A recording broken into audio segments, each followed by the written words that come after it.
Привет, друзья! Сегодняшнюю прогулку проведем по Стрельне.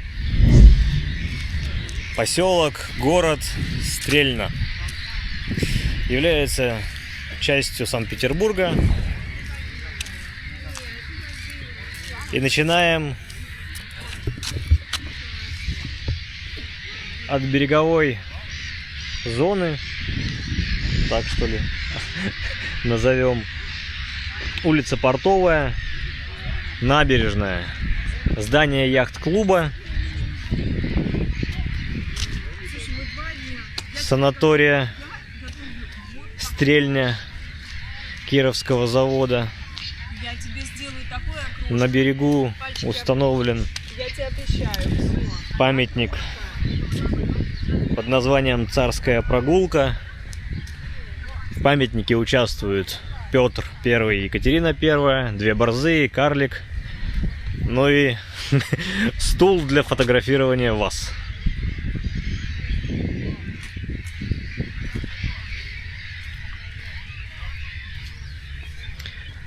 Коротко о Стрельне.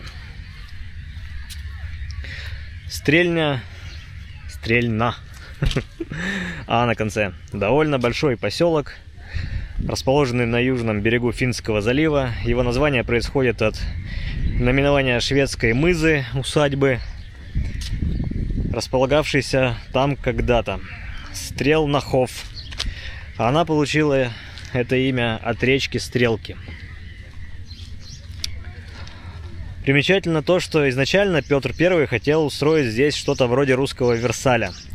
Здесь был построен деревянный дворец Петра I. У нас будет еще по ходу нашего движения такой путевой дворец Петра. Константиновский дворец, ныне это дворец конгрессов.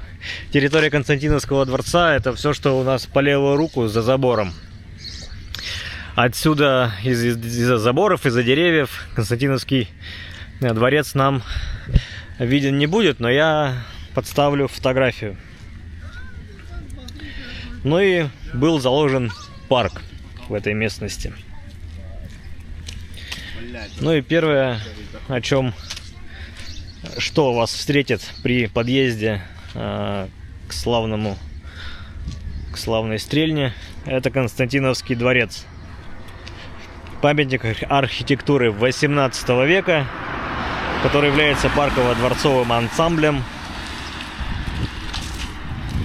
В 2003 году был переименован во дворец конгрессов. Первым владельцем дворца был Петр I, но завершения его строительства он не дождался. Над комплексом в стиле барокко трудились величайшие архитекторы того времени: Леблон, Микетти, Растрелли. Все они в разное время достраивали комплекс. По планам владельца ансамбль должен был превзойти французский Версаль, как я уже сказал, однако мечтам Петра не суждено было осуществиться. Местность, в которой находился дворец, никак не подходила для возведения круглосуточных фонтанов. И эту идею воплотили уже в Петергофе. До 1917 года комплексом владела царская семья. После революции там была какое-то время школа-колония, санаторий, курсы ВМФ. Во время Великой Отечественной войны комплекс подвергся значительному разрушению. В 1955-м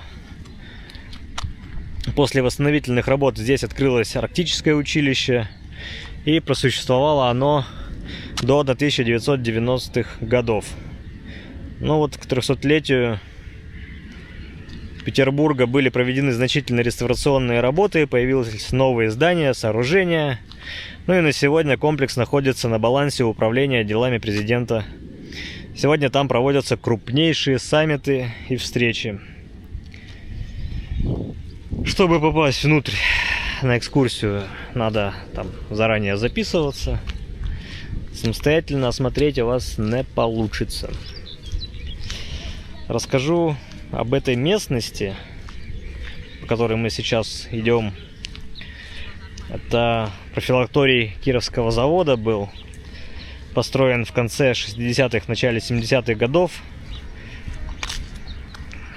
Так, где моя подсказка? Вот. Про саму территорию. К западу от портового канала в 18 веке сформировалась Стрельницкая слобода. Здесь начали селиться садовники и дворцовые служащие. Сейчас это Пристанская улица. На противоположном берегу позднее образовалась слобода, получившая название Новострельнинской. Вот. Первыми жителями ее были работники мельницы, потом стали селиться и рыбаки. Отсюда второе название Рыбацкая слобода. Сейчас на этом месте комплекс бывшего профилактория Кировского завода. Забегая вперед, уже и профилактории снесли Кировского завода. И на этом месте собираются строить гостиничный комплекс с яхт-клубом в Стрельне. Первый этап – гостиничный комплекс. Гостиница и спортивный клуб.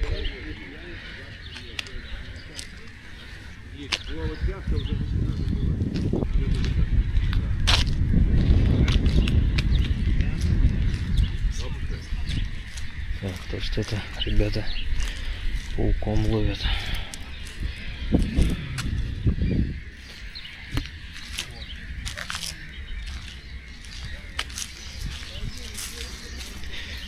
Перешли через канал.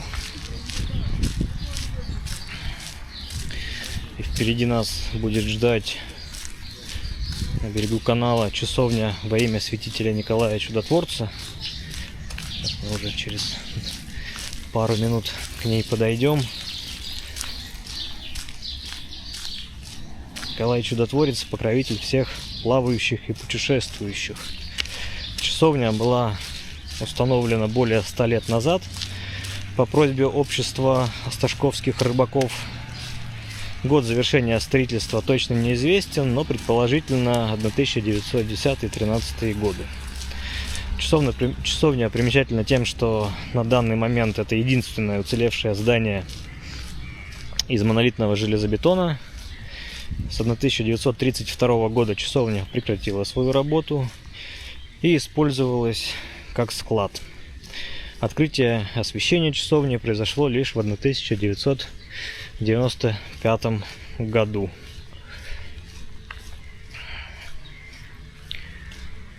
Тут остатки спасательного шлюпа, или как правильно, с корабля Псков. Ну и вот часовня.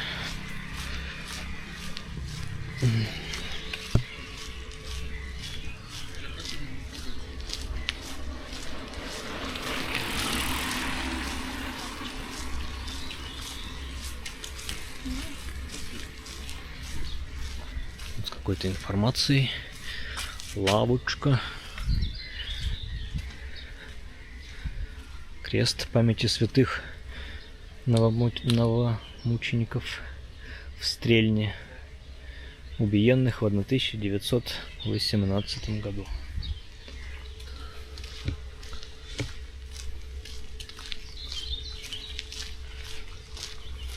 Как раз вот слева виден стоит серый забор. Это раньше был санаторий, который 2 года назад снесли. Такие.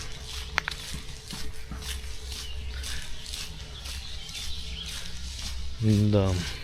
Кто успел отдохнуть, признавайтесь в комментариях.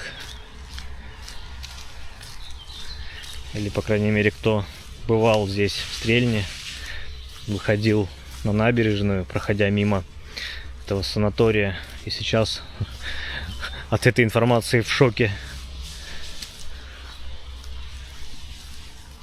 Так, здесь какой-то информационный стенд с картой Стрельни и наименованием объектов исторических, как в самом парке Константиновского дворца, так и вот справа вместе. Вот мы тут на трамвае ведь ехали в Стрельню, проезжали мимо все это. И сейчас находимся здесь. Начинали со смотровой на набережной. И двигаемся вдоль речки Стрелки к дворцу Петра I. Ну и дальше мы, я думаю, выйдем к Орловскому парку.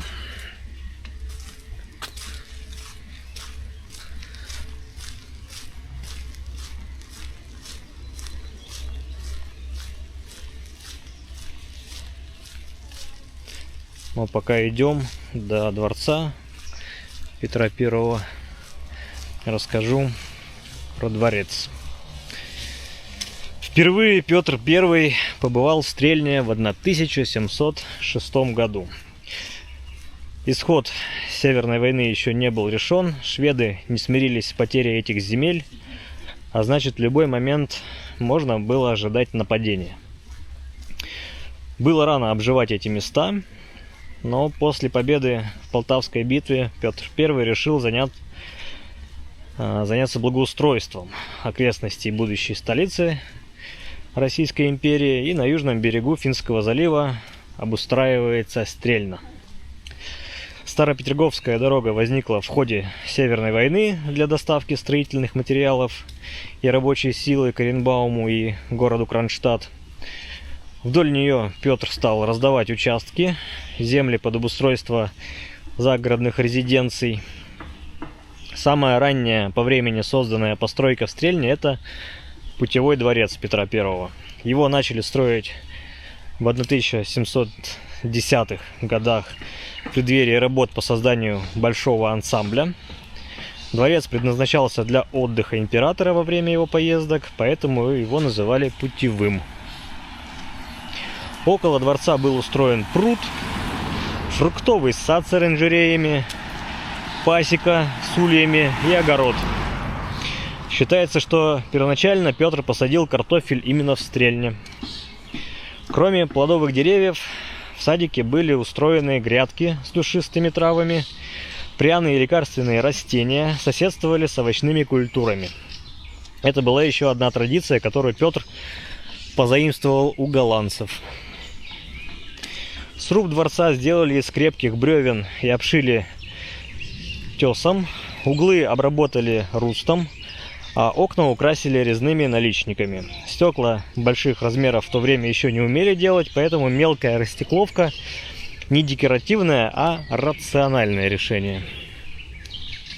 Петр I предпочитал прибывать в путевой дворец водной дорогой, поэтому недалеко от него была устроена пристань, по сути, с которой мы идем.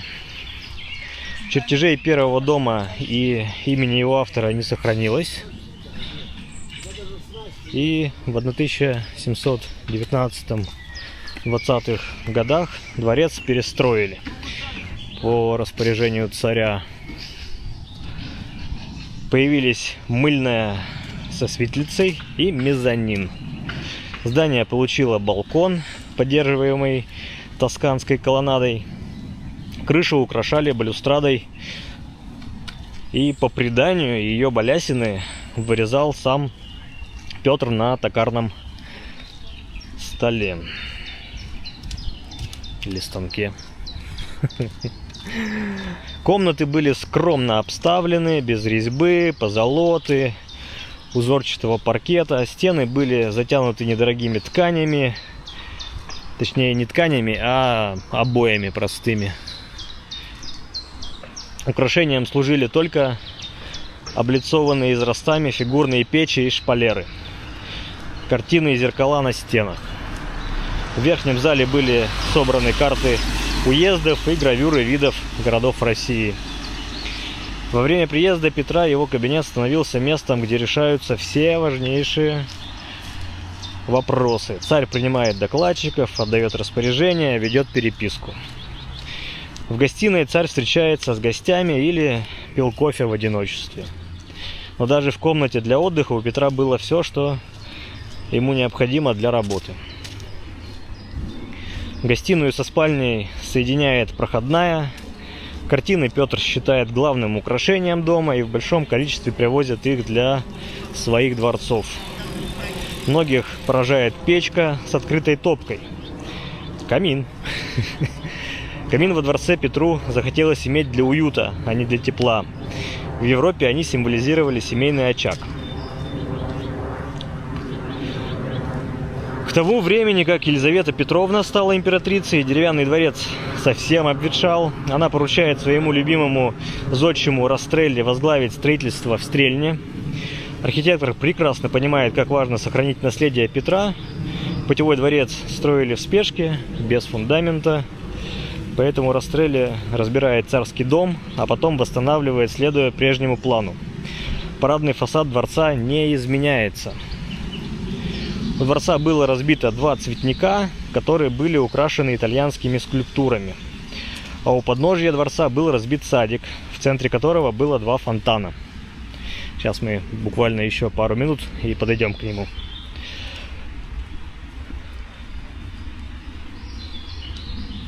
Елизавета Петровна любила роскошь. Столовая при ней была превращена в самое роскошное и просторное помещение 1-го этажа. Столы были украшены фарфором.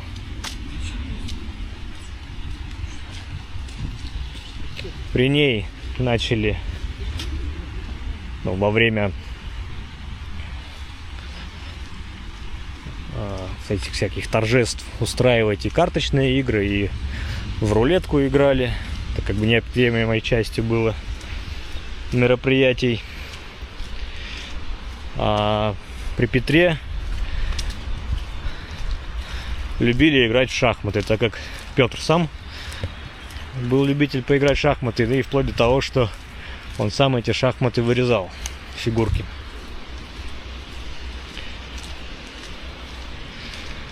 Уже Екатерина II переделала дворец под размещение военного госпиталя. Именно тогда холм, на котором стоит дворец, стал называться Больничная горка. Вот мы подходим, виднеется лесенка. В середине 19 века архитектор Мейер перестроил дворец, восстановив облик столетней давности, как дань памяти Петра I. Важным элементом ансамбля усадьбы была сгоревшая в годы войны Спасо-Преображенская церковь. Во времена Екатерины II храм был перестроен, дополнен высокой колокольней и опоясывающей все здания галереей. Вот мы видим, в каком нынче состоянии находится путевой дворец Петра I, а именно, как и в это лето, практически весь Невский проспект в лесах. То есть я сейчас подставлю фотографию, как он выглядел. Мы видим снизу, это те 2 фонтана, которые были, ну и вот огороды, и фруктовый сад был слева позади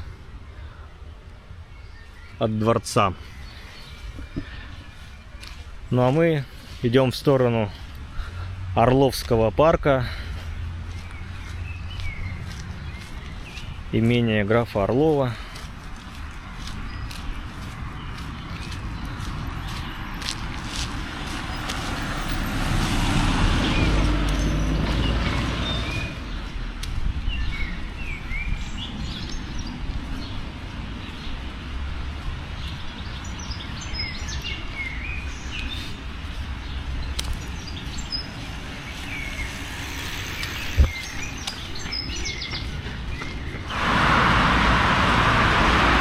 Маленький телепорт.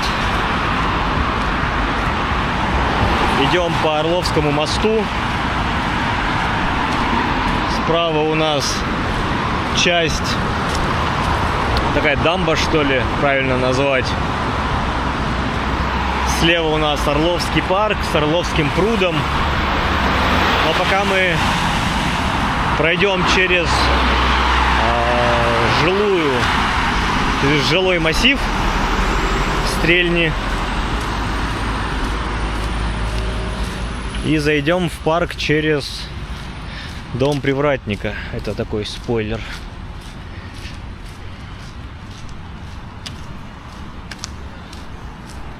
Как вы видите, застройка максимально малоэтажная. Сейчас через дворики так прогуляемся, дабы оценить, дабы вы смогли оценить.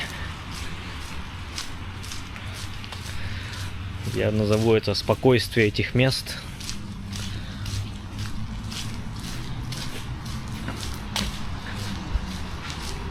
Это вам не человейники в спальных современных районах Петербурга. Конечно.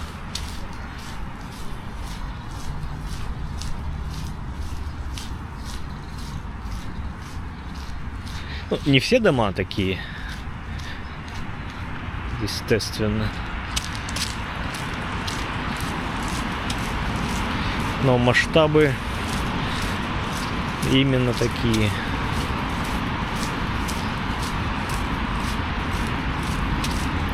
Парковочное место найти, я думаю, тут людям не проблема.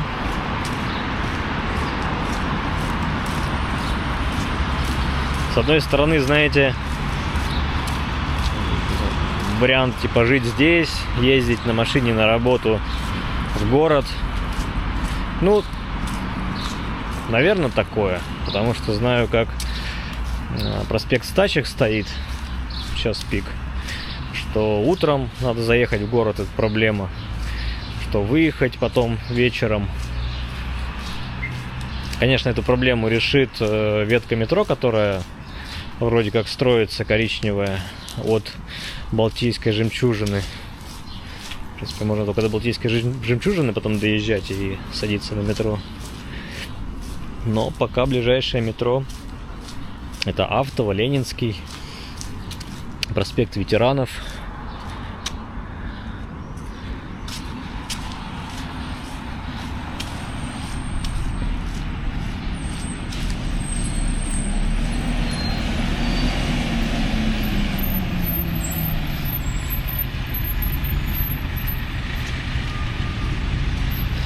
Сейчас через дорогу дом Привратника.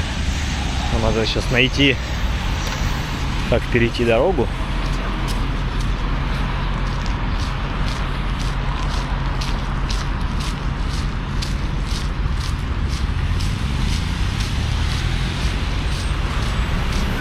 Знаете, это такое местечко для безмятежного встречания пенсии. Ну, не встречания, а...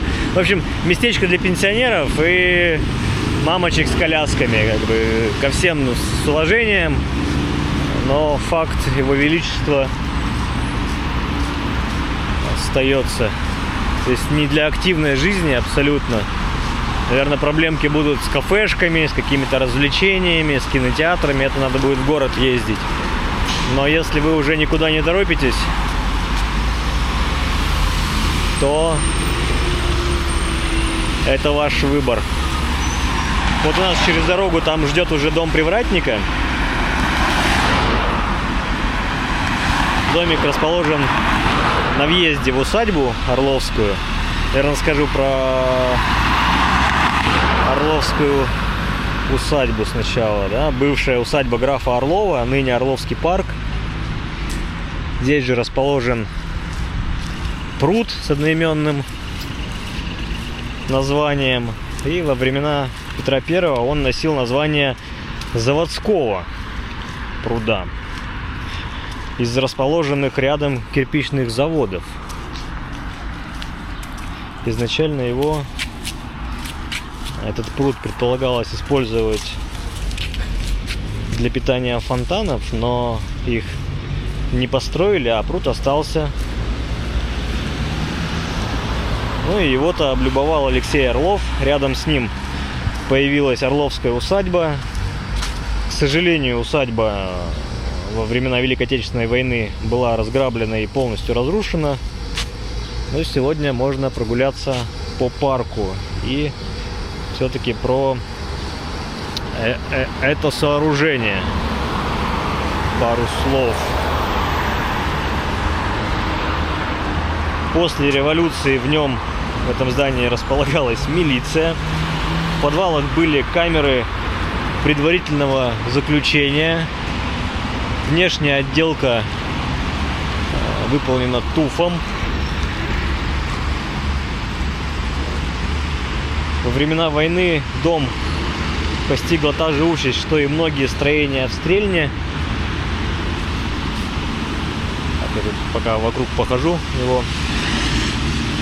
Он сильно пострадал, был полуразрушенным, однако уже в 50-е годы его восстановили и разместили там детскую библиотеку, которая существовала до 1985 года. В разное время здание занимали кафе, но как-то не прижились там.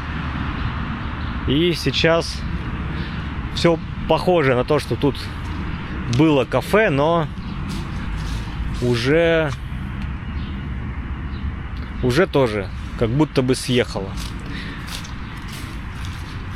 Еще вывески остались, какие-то бумажки наклеенные на стеклах, но это, видимо, уведомления. Так, ну я предлагаю уж тут сильно не обходить, а будем прямо по парку ходить, не боясь клещей. Надеюсь, их здесь нет.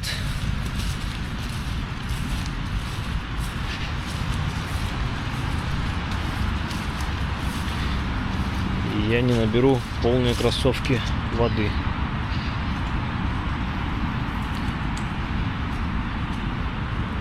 Так, я вот там вижу впереди руины очередные.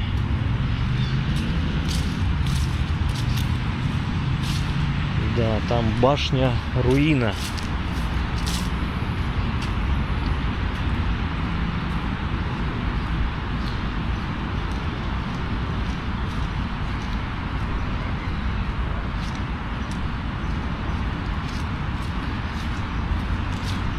До нее дойдем.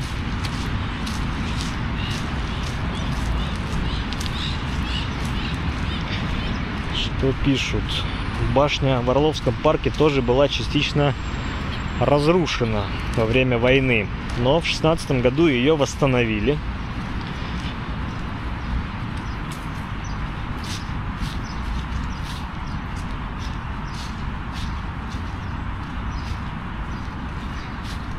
Насколько я издалека вижу, восстановили это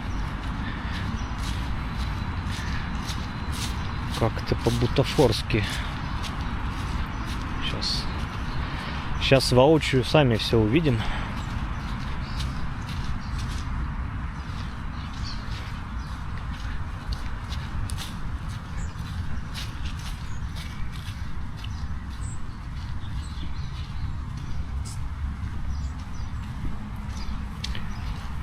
На верхней площадке есть смотровая в сторону Орловского пруда, а с другой стороны, ну, сейчас у нас по правую руку грот.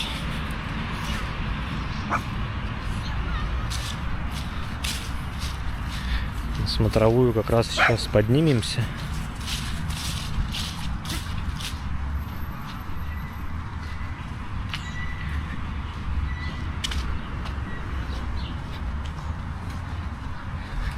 Чем-то есть общее, как в Царском селе, в парке.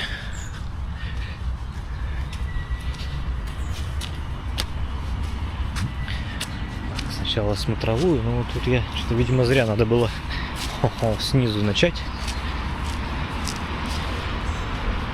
дабы эти ворота обозреть. Но я думаю, мы сейчас тут спустимся и я обойду по низу кругом. Ну а тут вот смотровая. Да, восстановили, но не очень как-то целиком. Крыши нет.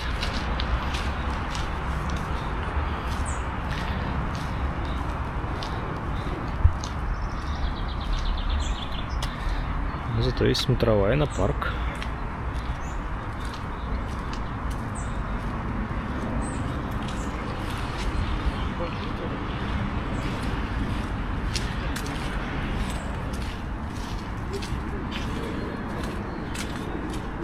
Ну, тоже все сделано из туфа.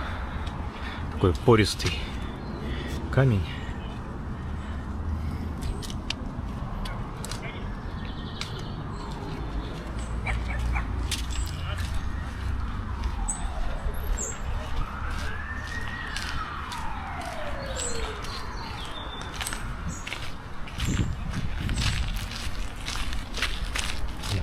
здесь спускаюсь и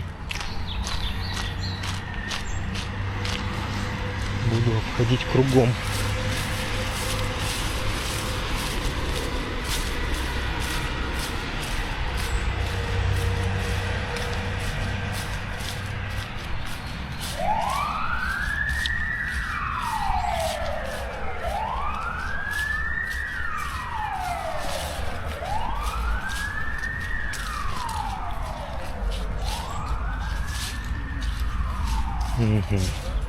Я думаю, какой-то вход будет, а это просто ниша.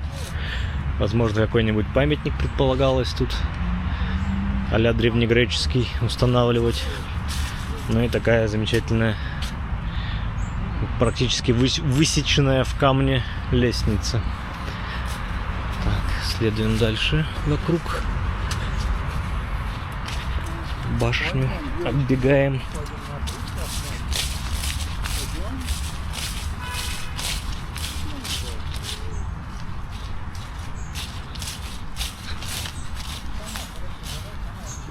Интересно, интересно. Наверняка у местных в то время ребят связано много воспоминаний об этом. Ну, слушайте, видно, как отреставрированные части, недостающие блоки, они отличаются по цвету, по качеству выделки. Ну и, конечно, без фресок современных не обходится. Все себя считают Микеланджело или еще кем-то. Так, смотрим карту. Какой у нас следующий здесь возможный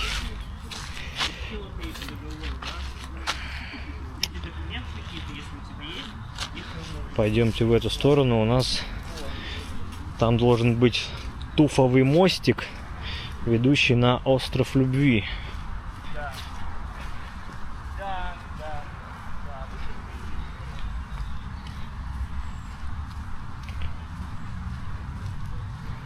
Вот я вижу тут много и лиственниц, и дубов, березы, липы, клены, ясени.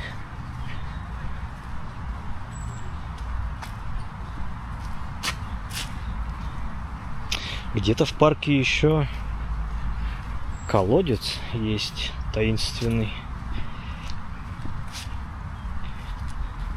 Надо бы найти.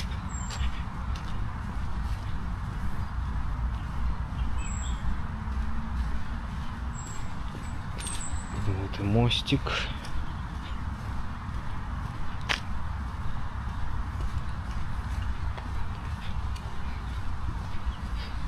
Остров Любви. Ну, видимо, да, тут граф Орлов был тот еще затейник.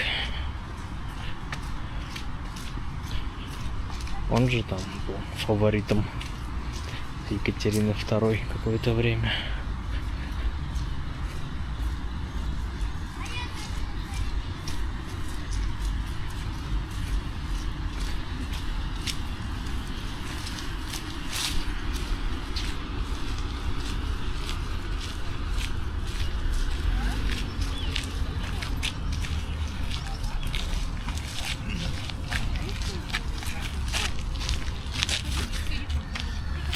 Идем по мостику и оказываемся на острове Любви.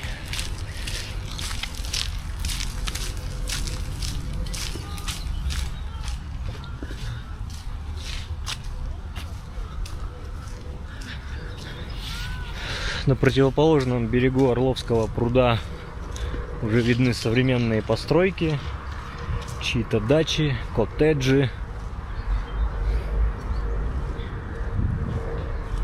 Ой, тут еще что-то строится, какой-то канал туда. Как будто бы.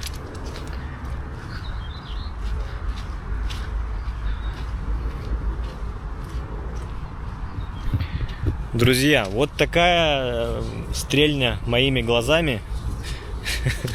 Или такой стрельню вы увидели через мою призму.